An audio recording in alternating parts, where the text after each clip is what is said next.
Hello everyone, I welcome to all my YouTube channel Learners Academy। तो as you know कि हमने रीट के जो पेपर हैं वो डिस्कस कर रहे हैं। लास्ट में हमने किया था रीट का 2022 का लेवल 2 का पेपर जिसकी हमने सीडीपी की थी। आज हम करेंगे level 1। Today we will discuss about paper level 1 shift 1 का है ये, जिसमें हम सीडीपी को ही डिस्कस करेंगे। Okay, are you ready? I hope you are ready for the discussion.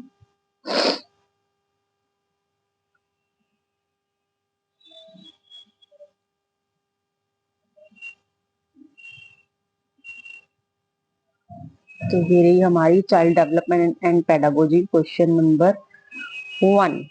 तो हमारा फर्स्ट क्वेश्चन है who among the following has not propounded the learning theory. इसमें से किसने लर्निंग थ्योरी नहीं दी है। जैसे कि हम जानते हैं कि थॉर्नडाइक ने लर्निंग की थ्योरी दी है। थॉर्नडाइक ने लर्निंग की थ्योरी दी है, ठीक है। और इसके अलावा और किसने दी है लर्निंग की थ्योरी?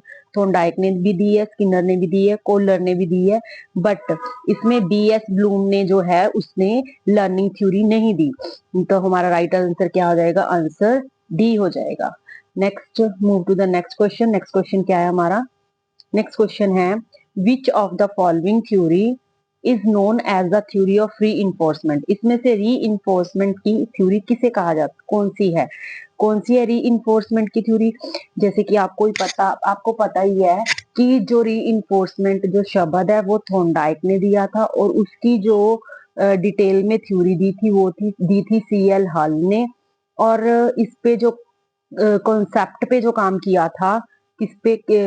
री इन्फोर्समेंट जो शब्द है वो थॉर्नडाइक ने दिया था। याद रखना, ये क्वेश्चन पूछा जाता है को एग्जाम में काफी बार आ जाता है कि जो री इन्फोर्समेंट शब्द सबसे पहले किसने यूज किया था तो थॉर्नडाइक ने किया था।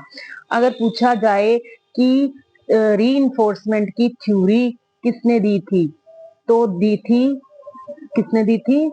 सीएल हल ने दी थी। तो ये पॉइंट्स आपको याद रखने हैं। तो इसमें जो learning known as theory of reinforcement, तो जो कॉन्सेप्ट दिया था वो दिया था स्किनर ने, ठीक है। इन चीजों को ध्यान में रखना है। तो इसका जो ये हमारा क्वेश्चन है इसका आंसर है ऑपरेंट कंडीशनिंग थ्योरी, ठीक है। नेक्स्ट क्वेश्चन की तरफ मूव करते हैं। नेक्स्ट क्वेश्चन है हमारा choose the example that illustrates in intrinsic motivation. Intrinsic motivation मतलब जो आंतरिक, जो हमें अंदर से प्रेरणा मिलती है, जिसमें हमारा कोई स्वार्थ नहीं होता, जो जो हमें अंदर से प्रेरित वो काम होता है। इंट्रिंसिक मोटिवेशन वो होता है जो काम हम अपने दिल से, हम अपनी सेटिस्फेक्शन के लिए, हम अपनी खुशी के लिए करते हैं, ठीक है। तो इसमें से देखते हैं कौन सा जो ऑप्शन है ठीक है। इसमें पहला है Vandana is working hard to score well in exam as want to gift. ये गिफ्ट लेने के लिए एग्जाम में अच्छे से स्कोर कर रही है। कौन? वंदना।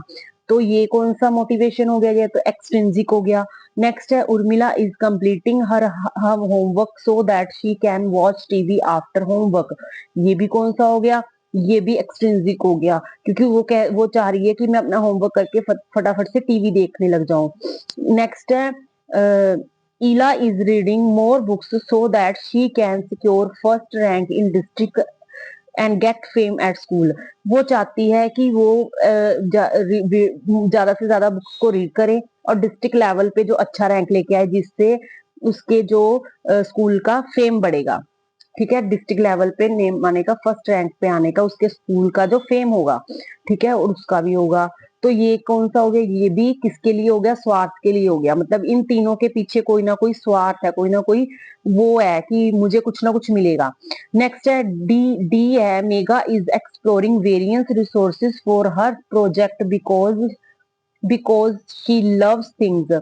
ये क्या कर रही है? ये एक्सप्लोर करती है रिसोर्सेज को, प्रोजेक्ट को। किसके लिए? क्यों करती है? क्योंकि ये उससे जानकारी मिलती है। मेघा अपने परियोजना कार्य के लिए विभिन्न स्रोत तलाश रही है क्योंकि वह नई जानकारी प्राप्त करने में रुचि रखती है। ये किसके लिए कर रही है? वो सिर्फ रुचि के लिए कर रही है, अपने इंटरेस्ट के लिए कर रही है ये वाला काम।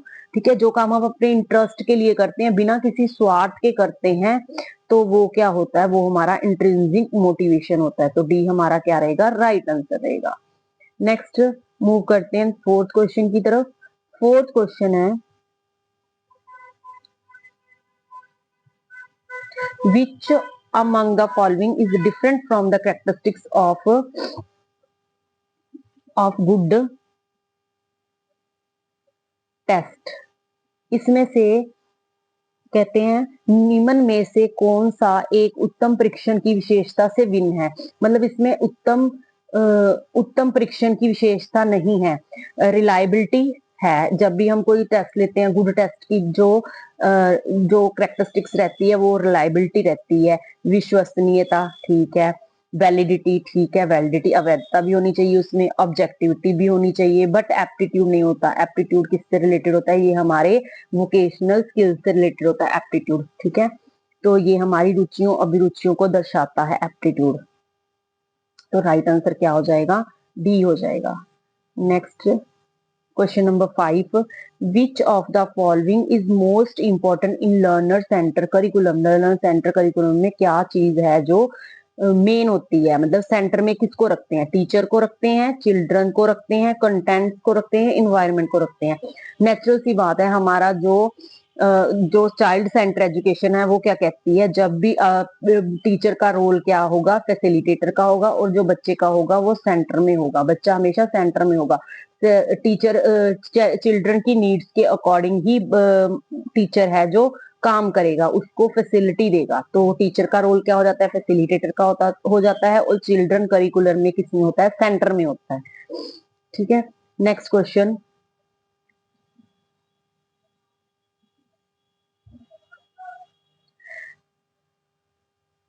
repeatedly asking children to engage in learning activity either to avoid punishment, gain a reward will। कहते इसमें बार बार बच्चे को सजा से बचने या इनाम पाने के लिए सीखने की गतिविधियों में संलग्न होने को क्या दर्शाता है? मतलब कि बार बार अगर हम बच्चे को बार बार कहते हैं, बार बार क्या करते हैं? बच्चे को सजा से बचने या इनाम पाने के लिए सीखने की गतिविधियों में संलग्न होने के लिए कहना क्या दर्शाता है? मतलब बच्चे को बोलेंगे कि अगर तू इस गतिविधि में पार्टिसिपेट नहीं करेगा तो तुम्हें पनिशमेंट मिलेगी, तुम्हें रिवॉर्ड मिलेगा। तो ये क्या कहलाता है? Decrease intrinsic motivation. Intrinsic motivation को डिक्रीज करता है, increase intrinsic motivation. Intrinsic motivation को इंक्रीज करता है। Would increase children to focus on mastery rather than performance. ये बच्चे को मास्टरी गोल ओरिएंटेड परफॉर्मेंस पे फोकस करता है? नहीं, ये तो बिल्कुल नहीं हो सकता, क्योंकि मास्टरी गोल ओरिएंटेड में हम ना तो बच्चे को पनिशमेंट के लिए बोलते हैं, ना रिवॉर्ड के लिए बोलते हैं। बच्चे को अंदर से ही नॉलेज गेन करने के लिए, मतलब अपनी रुचि के अनुसार वो परफॉर्म करता है। Decrease children's natural interest and curiosity involve in learning. हाँ, ये हो सकता है, क्योंकि हम इसमें क्या करते हैं? अगर हम जबरदस्ती बच्चे को किसी एक्टिविटी में पार्टिसिपेट करने के लिए तो कहते हैं, तो उससे क्या होता है? उसका जो नेचुरल इंटरेस्ट होता है और क्यूरियोसिटी होती है लर्निंग में इन्वॉल्व होने की, वो क्या हो जाती है? डिक्रीज हो जाती है, कम हो जाती है। तो डी इज हम राइट आंसर। नेक्स्ट है, according to RT act 2009 working hours per week for teachers. ये पिछले जो लेवल 2 में हमने ये क्वेश्चन किया था। देखो रिपीट हो रहा है क्वेश्चन, मतलब लेवल 1 और लेवल 2 के क्वेश्चन रिपीट होते हैं, इससे ये पता चलता है। ठीक है, तो 44 आवर्स ही हमने लास्ट क्लास में भी किया था।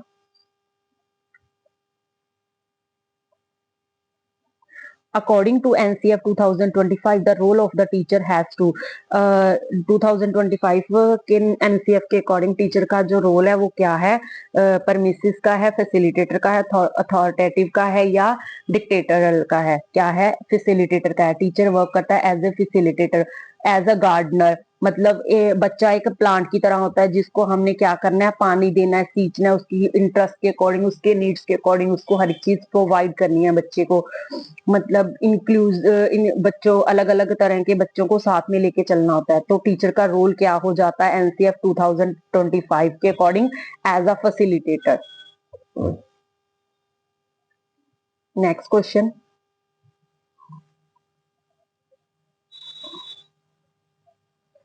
The purpose of evaluation, evaluation का क्या पर्पज होता है, क्यों हम इवेल्युएट करते हैं बच्चे को, क्या रीजन होता है बच्चे को इवेल्युएशन करने का।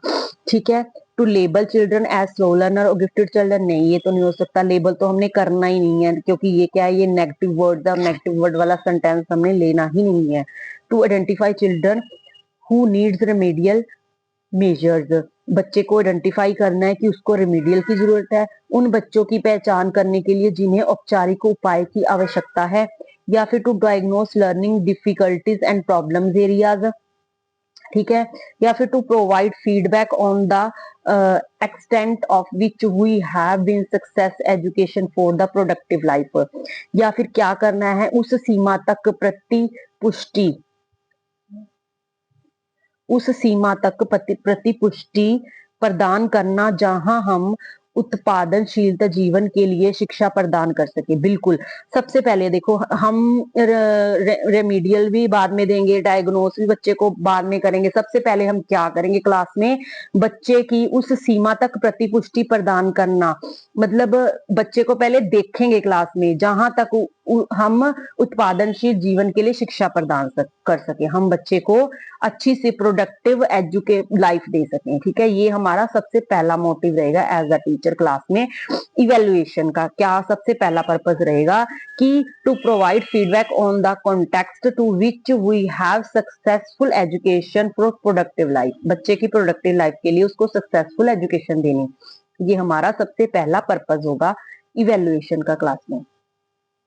नेक्स्ट है a reflective reflective teacher creates classroom situations for student to, एक चिंतनशील शिक्षक कक्षा में ऐसी परिस्थितियां उत्पन्न करता है कि छात्र लिसनिंग टू द लेक्चर को सुने, taking notes from the lecture of the teacher, teacher का जो लेक्चर है उसके नोट्स बनाए, मेंटेनिंग क्लासरूम डिसिप्लिन मेंटेन करे, या promoting interaction between student and the teacher. मतलब टीचर को क्लासरूम में जब पढ़ा रही है तो उसको क्या करना चाहिए, कैसी सिचुएशन पैदा करनी चाहिए कि कैसा रिफ्लेक्शन दिखाना चाहिए, कौन सी परिस्थितियां उत्पन्न करनी चाहिए बच्चे के लिए। एक चिंतनशील शिक्षक जो कक्षा शिक्षा में ऐसी परिस्थितियां उत्पन्न करता है कि छात्र क्या करे, प्रमोटिंग इंटरेक्शन, क्या करना है हमने, बच्चों को एक दूसरे के बीच में इंटरेक्शन करना है, और टीचर को भी बच्चे के साथ क्या करना है, इंटरेक्शन करना है। ठीक है, ना तो हमने लेक्चर देना है, ना ही हमने नोट्स के लिए बोलना है, ना ही डिसिप्लिन के लिए बोलना है। क्लास में हमेशा क्या करना है, जिसमें बच्चा एक्टिव रहेगा वही हमारा सबसे अच्छा ऑप्शन रहेगा। तो बच्चा एक्टिव किसमें है, promoting interaction between student and the teacher, जो टीचर और बच्चों के आपस के बीच में इंटरेक्शन रहे, क्वेश्चन आंसर रहे, एक दूसरे के बिना बिना किसी हेजिटेशन से बच्चा टीचर से सब कुछ पूछ सके, अपने ऑल डाउट्स क्लियर कर सके। नेक्स्ट है action research mean, action research का मीनिंग क्या है, पिछली क्लास में भी आया था। एक्शन रिसर्च क्या है, a longitudinal research, a applied research, a research initiated to solve an immediate problem, a research which social economical objective. क्या होती है रिसर्च, एक्शन रिसर्च क्या होता है, वो रिसर्च होती है जो क्लासरूम में टीचर करता है और उस पे इमीडिएट प्रॉब्लम पे इमीडिएट सोल्यूशन करके उसको दे देता है, वो क्या होती है, एक्शन रिसर्च होती है। एक्शन रिसर्च पहले भी मैंने बताया था, पिछली क्लास में भी ये क्वेश्चन आ रखा है। तो अब तक दो क्वेश्चन रिपीट हो चुके हैं पिछले पेपर लेवल 2 के। क्या है एक्शन रिसर्च, एक्शन रिसर्च वो रिसर्च होती है जो टीचर क्लास में ही बच्चों को देख के उनको क्या करता है, उनकी प्रॉब्लम ढूंढ के उनकी प्रॉब्लम का वहीं पे सोल्यूशन कर देता है, वो क्या होता है एक्शन रिसर्च। मतलब ये स्कूल प्रेगनेंसी से रिलेटेड होती है, ये याद रखना हमने। नेक्स्ट है match the following principle of development with their correct description, मतलब एक साइड प्रिंसिपल ऑफ डेवलपमेंट है और दूसरी साइड उसके डिस्क्रिप्शन है, उसको हमने अच्छे से मैच करना है। सबसे पहले तो हम देखेंगे क्या है proximodistal, cephalocaudal, inter individual differences, intra individual differences. सबसे पहले तो हम इसमें ये जो ऑप्शंस वाले क्वेश्चंस हैं इनको करने का एक तरीका है, यही मेथड है इनको करने का कि सबसे पहले हमने जिसका हमें आंसर आता है उसका हमने मैच ढूंढ लेना है। सपोज मुझे प्रॉक्सिमो डिस्टल का आता है, प्रॉक्सिमो डिस्टल क्या है, सबसे पहले क्या होता है, ये कैसे चलता है, सेंटर टू पेरीफेरी चलता है, ठीक है। Growth from the centre of body, क्या है ये, growth from the centre of the body outwards, ठीक है। तो मतलब फर्स्ट का जो आंसर क्या रहेगा, डी रहेगा। तो फर्स्ट का आंसर जो है किसमें है, पहले हम ये देख लेते हैं। फर्स्ट का आंसर डी, फर्स्ट का जो ऑप्शन डी कहाँ कहाँ पे है, एक तो ए में है, एक तो डी में है। इसमें हमारे ये दो ऑप्शन ऑलरेडी उड़ चुके हैं, खत्म हो कर दिए हमने, ठीक है। ए और ए फर्स्ट का आंसर डी ए में है और फर्स्ट का आंसर डी में है, ठीक है। अब देखते हैं हम नेक्स्ट में, नेक्स्ट क्या है, नेक्स्ट सेकंड क्या है, सेफेलोकॉर्डल। सेफेलोकॉर्डल क्या होता है, हेड टू टो तक जो सीक्वेंशियल चलता है। तो सेकंड का आंसर क्या हो जाएगा, ए हो जाएगा। सेकंड का आंसर क्या हो जाएगा, ए हो जाएगा। सेकंड का आंसर ए, सेकंड का आंसर इसमें है, इसमें नहीं है, ठीक है। इसमें नहीं है, इसमें है। तो पहले तो हमने बी और सी तो पहले ही हमने ऑप्शंस क्या कर दिए थे, उड़ा दिए थे। अब डी भी हमने उड़ा दिया, मतलब हमारा आंसर क्या रहेगा, आंसर रहेगा ए फर्स्ट का, बी सेकंड का, ए, ठीक है। आगे हम देख लेते हैं, जैसे कि आपको पता ही है intra individual differences, intra intra intra का इंट्रा से हम याद रख सकते हैं, इंट्रा इंडिविजुअल डिफरेंसेस जो कि बाहर होते हैं, बाहर जाके जो हम करते हैं, जैसे कहते हैं ना हम इंटर कंपटीशन हो रहा है। इंट्रा होता है जो हम इंडिविजुअल अपने आप से करते हैं, अंदर से करते हैं जो काम, ठीक है। तो वो होता है इंट्रा। तो यहाँ पे इंट्रा इंडिविजुअल डिफरेंसेस का क्या मीनिंग हो जाएगा, देखते हैं। यहाँ पे इंट्रा का मीनिंग हो जाएगा different children develop at different rate, ठीक है। Different children develop at different rates. और इंट्रा क्या हो जाएगा, in a single child the rate of the development can vary from of one domain of development to another, ठीक है। तो ये हो जाएगा हमारा थर्ड का हमारा बी आ जाएगा और फोर्थ का हमारा सी आ जाएगा। तो हमारा आंसर क्या हो जाएगा इसका, A answer, A is correct answer, ठीक है। Next question, question number 13, development process from dash to dash. जो डेवलपमेंट प्रोसेस है कैसे चलता है, general to specific, complex to hard, specific to general या सिंपल टू इजी, कैसे चलता है, जनरल टू स्पेसिफिक, सामान्य टू विशिष्ट, ठीक है। Next question number 14, which of the following is not characteristic of early childhood. आपको पता है कि जो हमारा चाइल्डहुड है वो जो हमारा चाइल्डहुड है इसको जो डेवलपमेंट है उसको तीन कैटेगरी में डिवाइड किया है, किसमें, इन्फेंसी में, इन्फेंसी, इन्फेंसी है, अर्ली चाइल्डहुड है और एडोलेसेंस है, ठीक है। जो अर्ली चाइल्डहुड है इसको दो पार्ट्स में आगे डिवाइड किया हुआ है, प्री चाइल्डहुड, ठीक है। अर्ली चाइल्डहुड को दो पार्ट्स में डिवाइड किया गया है, किसमें, प्री और पोस्ट में, ठीक है। प्री और पोस्ट में। अगर हम प्री गैंग एज की बात करें, प्री गैंग एज तो प्री चाइल्डहुड में आएगा, ठीक है। तो ये हमारा आंसर नहीं होगा। Note a characteristics of early childhood, ये हमारा इस प्री अर्ली चाइल्डहुड की कैरेक्टरिस्टिक नहीं है, तो ये हमारी ठीक होगा, ये हमारी क्या है, अर्ली चाइल्डहुड की कैरेक्टरिस्टिक है। आगे क्या है, imitative age, imitative age, next है क्वेश्चनिंग एज, नेक्स्ट है टॉय एज। जो टॉय एज है वो भी हमारी किस में आ जाती है, पोस्ट में आ जाती है, क्वेश्चनिंग एज भी हमारी पोस्ट में आ जाता है। जो जो इमिटेटिव एज है वो हमारी किस में आती है, वो इन्फेंसी में आती है। तो उन्होंने नोट पूछा है, नोट में क्या है, इमिटेटिव एज क्या होती है, जिसमें बच्चा इमिटेट करके सीखता है, अनुकरण करके सीखता है, जो कि 2 साल की होती है, जिसमें बच्चा उस हमसे अनुकरण करके सीखता है। तो वो कौन सी हो जाएगी, इन्फेंसी एज। तो हमारा आंसर क्या रहेगा, इमिटेटिव एज। नेक्स्ट है the nature and the nurture debates refers to. Nature और नर्चर का क्या मतलब है? नेचर का मतलब होता है जेनेटिक और नर्चर का मतलब होता है इन्वायरमेंट। नेचर का होता है जेनेटिक और नर्चर का इन्वायरमेंट। जेनेटिक मतलब हेरिडिटिकल। तो इसका आंसर यही होगा। Next, which of the following statement is false? Is और फॉल्स, कौन सी स्टेटमेंट है जो फॉल्स है? It is not necessary to understand that each children is unique. कहते ये समझना जरूरी नहीं होता, जरूरी नहीं है कि प्रत्येक बच्चा अद्वितीय है, अद्वितीय है। ये समझना उचित नहीं होता है। ये तो सही है, गलत तो है नहीं। गलत पूछा है, इसमें गलत स्टेटमेंट फाइंड आउट करनी है हमने, ठीक है। स्टेटमेंट गलत है जो। The children develop as unified hold, ये भी ठीक है। Any problem in one aspect of development is likely to affect the others, ठीक है। अगर डेवलपमेंट में कोई प्रॉब्लम है तो वो औरों को भी क्या करेगी, रिफ्लेक्ट करेगी, ठीक है। Development is sequential process. Development क्या है, development is a sequential process. ये हमारा क्या है, ये रॉन्ग पूछा था, तो यही क्या है, हमारा रॉन्ग आंसर है। नहीं, ये भी हमारा सही है, सही, सॉरी। डेवलपमेंट है सीक्वेंशियल, सीक्वेंशियल होता है, ठीक है। अभी तो हमने पढ़ के हटे हैं पीछे वाले क्वेश्चंस में, जो हमारा क्वेश्चन नंबर 12 था, ठीक है। Development is a sequential, sequential होता है, ठीक है। मतलब 2 साल के बच्चे, 2-3 साल का बच्चा, सीक्वेंशियल कैसे होता है डेवलपमेंट? जैसे पहले बच्चा क्या करता है, पहले बच्चा अपने घुटनों के बल चलना सीखता है, फिर पैरों के बल चलना सीखता है, फिर दौड़ना सीखता है, ऐसे।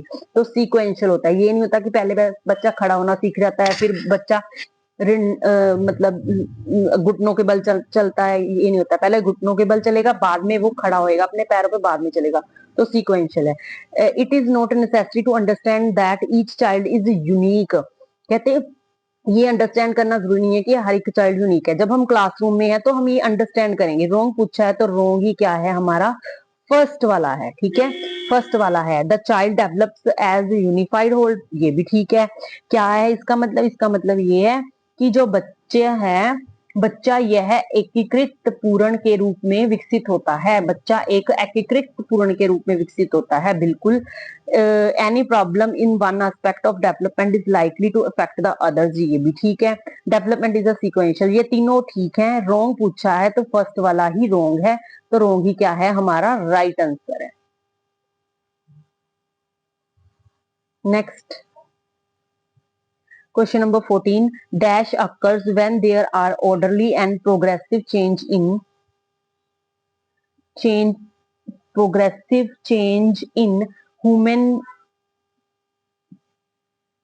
आगे होएगा बेटा इसमें, human being due to maturation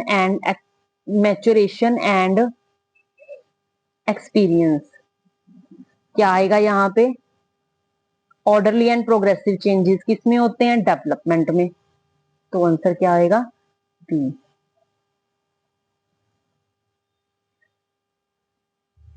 next है a child of 16 years age scores a 75 IQ test, his mental age will be dash। इसमें फार्मूला लगा देना IQ का। IQ किसके इक्वल होता है, IQ is equal to MA over CA multiply by 100। यहाँ पे हमें IQ दिया गया है, IQ क्या है, 75 is equal to MA। Mental age पता नहीं है हमें, तो CA क्या है, 16 मल्टीप्लाई बाय 100। यहाँ पे हम x लगा देते हैं। ऐसे करके आप करके देख लेना, तो आप जब इसको पूरा सॉल्व करोगे तो आपका आंसर आएगा 12।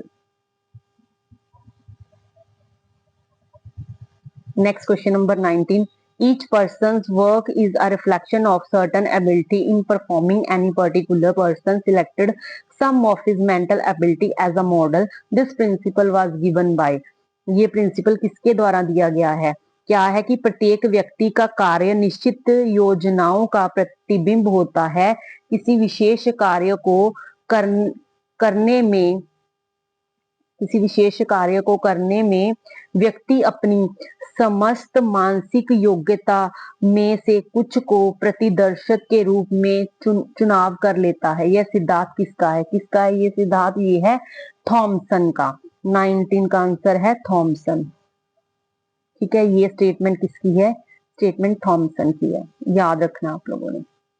ठीक है, which of the following is the projective technique of personality measurement? इसका आंसर क्या है? थमेटिकल एप्रिसिएशन टेस्ट। ये हमने कल भी किया था, कल वाले क्वेश्चन पेपर में भी उसमें आएगा थमेटिकल टेस्ट क्या क्या क्या है, कैसे मेजर करते हैं और क्या मतलब प्रोजेक्टिव टेक्निक के साथ, ऑब्जेक्टिव के साथ, ये आया हुआ था। तो इसमें क्या है? प्रोजेक्टिव टेक्निक है ऑफ पर्सनैलिटी मेजर। पर्सनैलिटी को मेजर करने की प्रोजेक्टिव टेक्निक कौन सी है? थमेटिकल एप्रिसिएशन टेस्ट। ठीक है, तो आप देख रहे हो कि ये तीसरा क्वेश्चन है जो रिपीट हो रहा है पिछले क्वेश्चन पेपर से। IQ of the talented child, ये नंबर 4।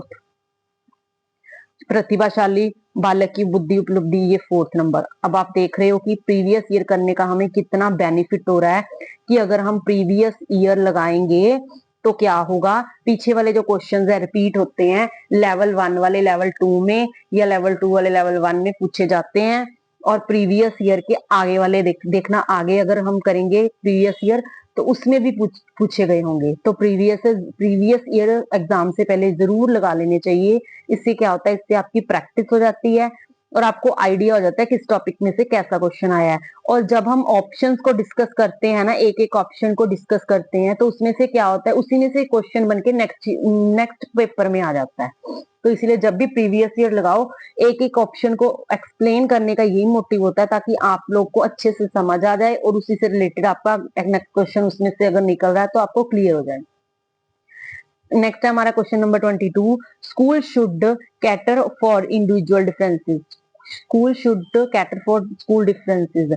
स्कूल को व्यक्तिगत विभिन्नताओं का ध्यान रखना चाहिए। क्यों? हमारी क्लास में अलग अलग तरह के बच्चे होते हैं, हमें ध्यान रखना चाहिए कि हमारी क्लास में अलग अलग इंडिविजुअल डिफरेंसेस वाले बच्चे हैं। मतलब सबका किसी का IQ लेवल कितना है, किसी का कितना है, कोई कहाँ से आया है, कोई किसी कल्चर से आया है, कोई किसी और रिलीजन से है। ठीक है, किसी की इकोनॉमिकल कंडीशन अच्छी नहीं है। ये सारे क्या है? इंडिविजुअल डिफरेंसेस हैं। तो ये क्लास में इन चीजों का ध्यान रखना चाहिए। क्यों रखना चाहिए? Make individual students feel exclusive. बच्चे को एक्सक्लूसिव फील कराना नहीं, बच्चे को खास फील नहीं कराना, हमने महसूस नहीं करवाना विशिष्ट। Narrow the gap between individual student. जो इंडिविजुअल स्टूडेंट्स हैं उनके बीच में जो गैप्स हैं उनको दूर करना नहीं, बच्चों के गैप्स को दूर करना नहीं, क्या करना है? Not to access the ability of performance of student की एबिलिटीज को परफॉर्म करने के लिए भी नहीं करते, ये भी गलत है। ठीक है, understand why students are able और अनएबल टू लर्न। किसी लिए करते हैं हम? इसलिए करते हैं कि हम समझ सकें वाई स्टूडेंट्स आर एबल और अनएबल टू लर्न। बच्चे क्या हैं? समझने के लिए कि छात्र सीखने में समर्थ या असमर्थ क्यों हो रहे हैं। इसीलिए हम इंडिविजुअल डिफरेंसेस को क्लास में क्या करते हैं? शामिल करते हैं, ध्यान रखते हैं बच्चों के इंडिविजुअल्स का। क्यों ध्यान रखते हैं बच्चों के अलग अलग इंडिविजुअल्स का? कि बच्चे में क्या क्या दिक्कत आ रही है, वो क्लास में क्यों नहीं सीख रहा या क्यों क्या प्रॉब्लम आ रही है, उसको दूर करना। सीखने में समर्थ और असमर्था क्यों हो रहा है वो, ठीक है, वो चीज को ध्यान में रखना है। Signs of gifted child are. Gifted child के क्या साइन होते हैं? Novelty in expression, curiosity, talkative, hyper active. देखो, जो इंटेलिजेंट बच्चा होगा वो नोवेलिटी इन एक्सप्रेशन, उसके एक्सप्रेशन में शिष्टाचार आएगा, मतलब नव्यता आएगी, वो बहुत ही आराम से और प्यार से बात करेगा टीचर से। क्यूरियोसिटी मतलब किसी भी चीज को लेके उसमें क्या आएगी? जिज्ञासा आएगी, वो कोई भी क्वेश्चन करने के लिए, किसी भी चीज का उत्तर देने के लिए हमेशा आगे रहेगा। ठीक है, टॉकटिवनेस क्या होएगा? बच्चा कम बोलने वाला होगा नहीं, अगर कम बोलने वाला होगा तो वो अपने आप को एक्सप्रेस ही नहीं कर सकेगा, वो बता ही नहीं सकेगा टीचर को कि वो क्या चाहता है। ठीक है, वार्तालाप प्रियता, टॉकटिवनेस, ठीक है। अति सक्रियता, हाइपर एक्टिवनेस भी नहीं होगा, ठीक है। टॉकटिव, ज्यादा बोलने वाला क्या होएगा इसमें, इसमें ये दोनों ऑप्शन नंबर 1 और 2 क्या रहेगा, सही आंसर रहेगा। नोवेलिटी इन एक्सप्रेशन होगा और क्यूरियोसिटी वाला होगा वो बच्चा। ये दोनों क्या होंगी, गिफ्टेड चाइल्ड की कैरेक्टरिस्टिक्स होंगी, विशेषताएं होंगी, साइन होंगी। Next, who gave the formula of IQ written below. जो नीचे वाला फॉर्मूला है जो किसने दिया है, ये दिया है विलियम टर्म ने, ठीक है। विलियम किसने दिया है, विलियम टर्न ने, ठीक है। बट इसका जो टर्म, जो एग्जामिनेशन है इसने दोनों ही आंसर सही माने थे, विलियम टर्म और टर्मन दोनों। बट अगर एक आ जाए तो हमने क्या करना है, विलियम्स टर्न करना है। पर लास्ट ईयर जो रीट का, जब 2020 में रीट का जो पेपर हुआ था उसमें एग्जामिनर ने दोनों ही ऑप्शंस को सही आंसर माना था। बट अगर आपको आ जाए तो आपने क्या करना है, टर्न को ही करना है टिक। अगर टर्न ना आए तो Terman. Creativity is usually associated with, ये नंबर 5th, कितने क्वेश्चन, 4-5 क्वेश्चन आ चुके हैं अब तक पिछले वाले में से। Creativity is usually associated with, हमने कल किया था डाइवर्जेंट थिंकिंग, ठीक है।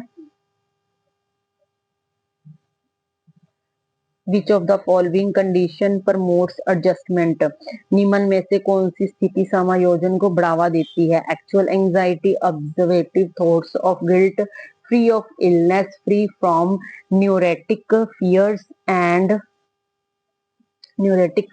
एंजाइटी, ठीक है। कहते हैं निम्न में से कौन सी स्थिति समायोजन को बढ़ावा देती है, कौन सी, fear from neurotic fears and anxiety. 4th number answer सही रहेगा। Next, question number 27, Srishti is the student of class 2. She was taught basic methods by the day by the teacher's day while shopping. By the teacher's day by shopping, she pointed out the mistake in total done by shopkeeper, which क्या है ये, which type of learning is this. कहती श्रुति है, श्रुति class 2 की एक विद्यार्थी है, वो है स्टूडेंट है। तो एक दिन पहले टीचर ने उनको क्लास में क्या, मतलब प्लस माइनस वगैरह सिखाया होगा या डिवाइड वगैरह सिखाई। तो नेक्स्ट डे वो अपने मम्मा के साथ या पापा के साथ शॉपिंग करने गई, तो उसने क्या किया, उसको मतलब कुछ वो उसने कैंडीज वगैरह ली शॉप पे जाके, तो उसने 10 रुपीज दिए। तो जो शॉपकीपर था उसने उसका टोटल या सब्ट्रैक्शन जो गलत कर दी, तो उसने उसकी ये क्या किया, उसकी ये गलती पॉइंट आउट कर ली कि उसने जो टोटल है सही नहीं किया, मिस्टेक पॉइंट आउट कर ली। तो उसने उसके अंदर किस तरह की क्या हुई, किस तरह की वो हुई, ट्रांसफर हुई, नेगेटिव हुई, पॉजिटिव हुई या जीरो हुई या बायलिटरल हुई। तो क्या होएगा, उसमें पॉजिटिव ट्रांसफर होगा, क्योंकि उसने जो सीखा उसको आगे अपनी लाइफ में क्या किया, यूज किया। ये क्या हो गया, पॉजिटिव ट्रांसफर हो गया, ट्रांसफर ऑफ लर्निंग के बीच में आया है ये टॉपिक, ठीक है। नेक्स्ट है, two opposite desires present in the individual at the same time is called, ठीक है। एक व्यक्ति में एक समय में दो विपरीत इच्छाओं का होना, एक व्यक्ति में एक समय में दो विपरीत इच्छाओं का होना, तो उसे क्या कहते हैं, कंफ्लिक्ट। जब हमारे अंदर द्वंद्व पैदा हो जाता है, कंफ्लिक्ट हो जाता है, ठीक है, एक ही व्यक्ति के अंदर एक ही समय में दो विपरीत इच्छाओं को लेकर, मतलब मैं ये डालूं या ना डालूं, मैंने आज मैरिज पे भी जाना है, मैंने आज बर्थडे पार्टी पे भी जाना है, कहाँ पे जाऊं कहाँ पे ना जाऊं, ये क्या हो जाता है, हमारा कंफ्लिक्ट हो जाता है। जब हम डिसीजन लेने में कंफ्यूज हो जाते हैं तो उसे क्या कहते हैं, कंफ्लिक्ट कहते हैं। Ravi's intelligence test indicates that he is a category average to above average intelligence. How his grades is reading, spelling, social science and science low. His math grades are quite high and writing skills are adequate. Ravi Ravi most likely has किस तरह का बच्चा है, मतलब क्या है रवि, कहते रवि का बुद्धि परीक्षण इंग्लिश इंगित करता है, क्या करता है? Ravi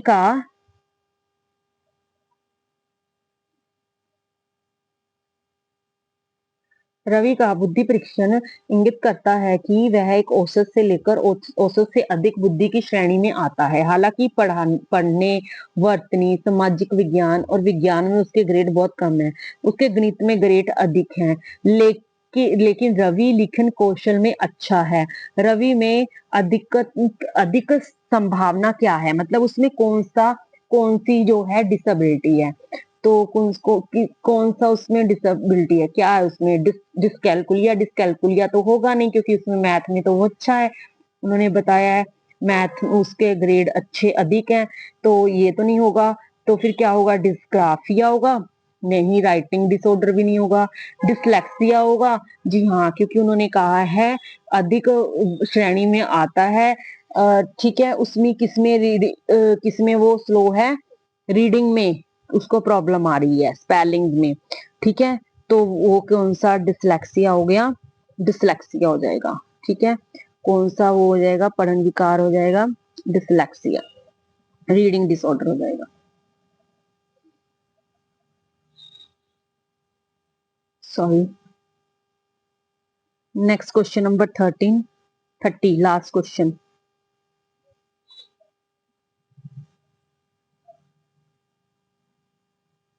Learning is a process of progressive behavior adaptation. This statement was given by, कहते लर्निंग प्रोग्रेसिव है जो, वो क्या है? Learning is a process of progressive behaviour adaptation. ये स्टेटमेंट किसकी है?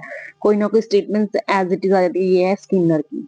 ठीक है, तो स्टेटमेंट में हमें क्या करना है? सिर्फ स्टेटमेंट को याद ही रखना होता है, इसमें हम कोई भी, ये फैक्चुअल क्वेश्चंस होते हैं जो आते हैं। तो ये था हमारा रीट का लेवल 1 का 2022 का पेपर। आई होप आपको समझ आया होगा। अगर आप चाहते हो कि मैं आगे भी आपको ऐसे क्वेश्चन पेपर और भी करवा दूं, तो आप नीचे कमेंट बॉक्स में कमेंट जरूर छोड़ दीजिएगा, ताकि मैं आपके लिए और भी क्वेश्चन पेपर लेके आऊं, तो प्रीवियस ईयर लगाऊं। जैसे कि आपको पता है कि अब 27 को आपका एग्जाम बहुत नेड़े आ रहा है, तो अब क्या करो, आप कॉन्सेप्ट से हटके कॉन्सेप्ट में जो भी आपने करना था कर चुके हो, अब आप ज्यादा से ज्यादा प्रीवियस ईयर लगाओ, प्रैक्टिस करो, गोले भरो, ताकि आपकी स्पीड कम ना हो। मोस्टली क्या होता है, हमारा कॉन्सेप्ट बिल्कुल क्लियर होता है, हम कहाँ पे जाके फंसते हैं एग्जाम में? हम फंसते हैं हमेशा जब हमारे पास समय कम होता है, और समय हमारा कहाँ पे ज्यादा लगता है? जब हम गोलों को भरते हैं। इसीलिए प्रीवियस ईयर उठाओ, कोई भी प्रीवियस ईयर ले लो, चाहे डाउनलोड कर लो, कुछ भी कर लो, तो उससे कर लो। Thanks for watching, bye bye, मिलेंगे नेक्स्ट वीडियो में।